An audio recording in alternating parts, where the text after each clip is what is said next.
पता है, जब कोई शख्स आपको छोड़ दे तो उसका ये मतलब नहीं होता कि दुनिया ख़त्म हो गई है और अब आगे जीना ही नहीं है।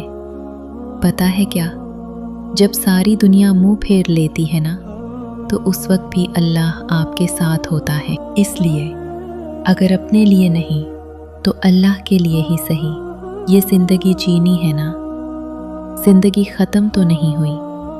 ये क्यों नहीं समझते कि अल्लाह ने हर चीज़ का एक वक्त मुकर्रर कर रखा है।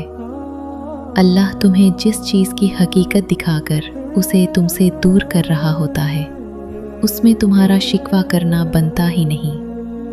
अल्लाह जब दर्द देता है तो तस्कीन भी देता है, इसलिए इसी से मांगो तस्कीन, सब्र और उसकी मदद। फिर देखना तुम रहमान को रहीम पाओगे। आजमाइश तो मनपसंद चीज़ों से ही शुरू होती है।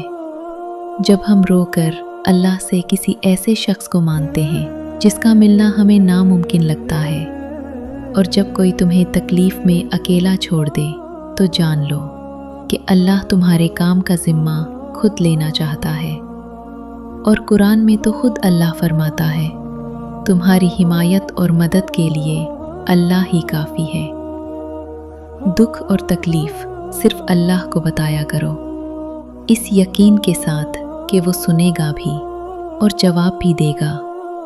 अगर अल्लाह ताला तुमसे कोई चीज़ छीन लेना तो बस अपने रब पर भरोसा रखना और सब्र करना, क्योंकि जब तुम सब्र करोगे ना तो रास्ते खुद तुम्हारा रब बनाएगा।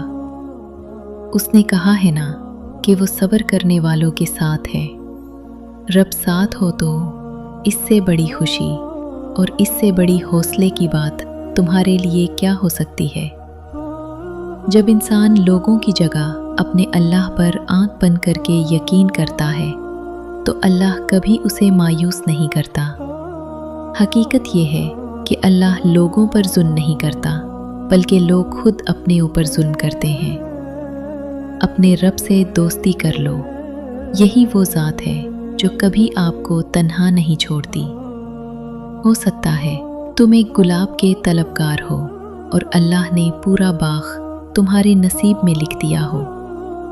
कुरान पाक में अल्लाह फरमाता है, हो सकता है एक चीज़ तुम्हें नागवार गुजरे और वही तुम्हारे लिए बेहतर हो, और हो सकता है एक चीज़ तुम्हें पसंद हो और वही तुम्हारे लिए बुरी हो।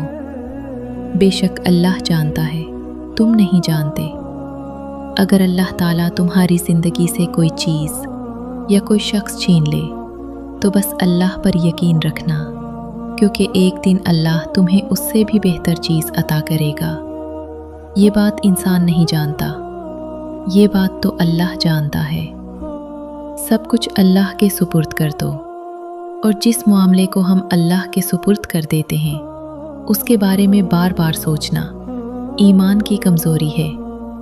जब तुम उसकी चाहत को अपनी चाहत बना लेते हो तो वो भी तुम्हारी चाहत के लिए कुन फरमा देता है।